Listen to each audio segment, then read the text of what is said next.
सावित्री की नई बहू संजना ने आज ही घर में प्रवेश किया था। घर पर बधाई देने वाले और मुंह दिखाई के लिए लोग आए हुए थे।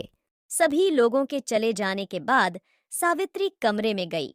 तभी उसकी नजर अपने पति सुरेंद्र जी की फोटो की ओर गई, जिनकी अभी 2 साल पहले मृत्यु हुई थी। वह अपने पति की फोटो के सामने खड़ी होकर उन्हें देख रही थी और बहुत उदास हो गई। तभी सावित्री का बेटा रवि आ गया। हाँ, क्या बात है, आप इतनी उदास क्यों हैं? नहीं बेटा, कोई बात नहीं। बस तेरे पापा की याद आ गई। आज वह भी होते तो कितना अच्छा होता। हाँ माँ, यह बात तो है, पर आप दुखी मत हो, यह सब भगवान के हाथ में है। चलो बाहर बैठते हैं। सावित्री बाहर आकर अपने बेटे के साथ बैठ गई। तभी वहां पर नई बहू आई। बेटी, अब ये घर तुम्हें संभालना है।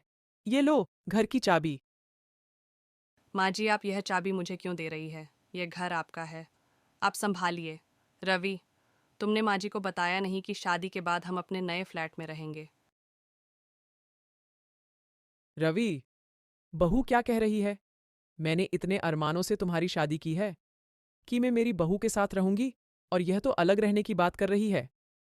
माँ, ऐसी कोई बात नहीं है। तुम तो जानती हो संजना नए ख्यालों की लड़की है, इसलिए हम अलग रहना चाहते हैं।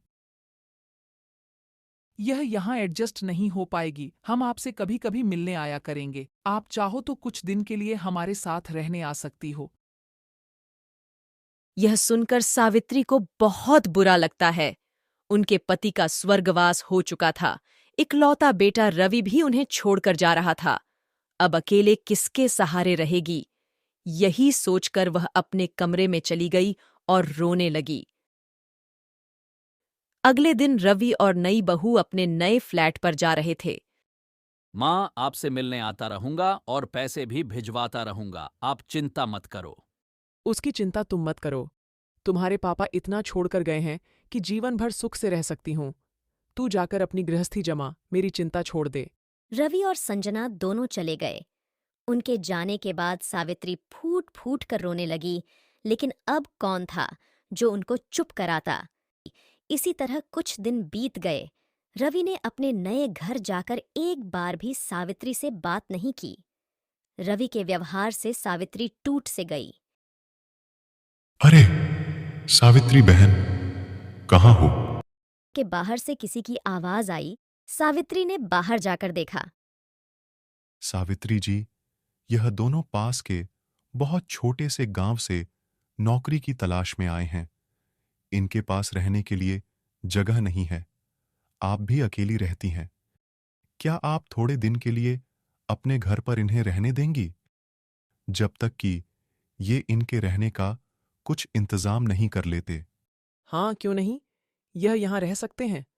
मेरे यहाँ वैसे भी बहू बेटे के जाने के बाद मैं अकेली हो गई हूँ। इसी बहाने मेरा भी मन लगा रहेगा। धन्यवाद माँ जी, आपने अपने घर में रहने के लिए हमें जगह दी। हमारा इस दुनिया में कोई भी नहीं है और हम लोग यहाँ नौकरी की तलाश में आए थे। अगर आप हाँ नहीं बोलते तो पता नहीं हम कहाँ रहते। अरे नहीं बेटा, ऐसा मत कहो। तुम तो मेरे बहू बेटे जैसे हो। तुम जब तक चाहो यहाँ रुक सकते हो। मेरा भी इस दुनिया में मेरे बहू बेटे के अलावा कोई नहीं है, लेकिन फिर भी वो दोनों मुझे यहाँ अकेले छोड़ गए। खैर, ये छोड़ो। वे दोनों सावित्री के साथ रहने लगे। टाइम निकलते गया और वह सब एक दूसरे को अपना परिवार समझने लगे। सावित्री उन दोनों को अपने सगे बेटे बहू से ज्यादा समझने लगी। उधर रवि की कंपनी बंद होने से रवि की नौकरी चली जाती है। रवि, हमारे पास जितने पैसे थे वह खत्म हो चुके हैं। मुझे भी नौकरी नहीं मिल रही और तुम्हारी नौकरी भी चली गई है। अब हम क्या करें? अब हम अपने फ्लैट का किराया भी कैसे देंगे? हाँ संजना, मैं भी यही सोच रहा था। क्यों ना हम माँ के पास वापस चले, वहाँ घर भी है और मैं वहीं कुछ काम देखकर करने लगूंगा।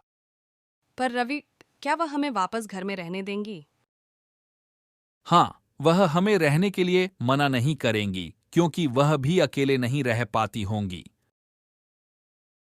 रवि और संजना वापस से घर जाने के लिए निकल जाते हैं। माँ, वहां जाकर देखा तो घर में 2 लोग नए थे। उन्हें समझ नहीं आता कि यह कौन है। अरे रवि, तू यहाँ कैसे? माँ, यहां से जाने के बाद मेरी नौकरी चली गई। हमारे पास रहने के लिए पैसे भी खत्म हो गए। खाने पीने के खर्च के लिए भी पैसे नहीं बचे। माँ, हमें माफ कर दो, हमें वापस यहाँ पर रहने की इजाजत दे दो। वाह रवि, इतने दिन से तुझे मेरी याद नहीं आई, लेकिन अब तेरे पास पैसे खत्म हो गए तो तू यहाँ आ गया। लेकिन अब मैं तेरे जैसे बेटे और बहू के साथ नहीं रहना चाहती, जो अपनी बूढ़ी माँ को अकेला छोड़कर चले गए। इन्हें देख, ये लोग गांव से काम की तलाश में आए थे।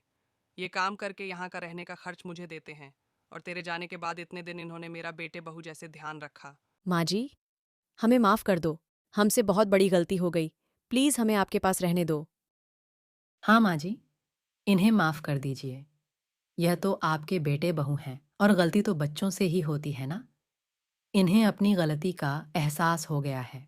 सरिता के समझाने के बाद सावित्री अपने बेटे और बहू को माफ कर देती है।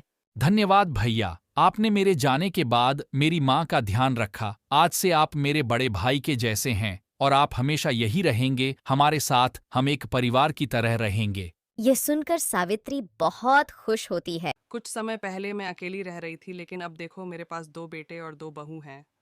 सावित्री और दोनों बहू बेटे एक घर में खुशी खुशी रहने लगते हैं।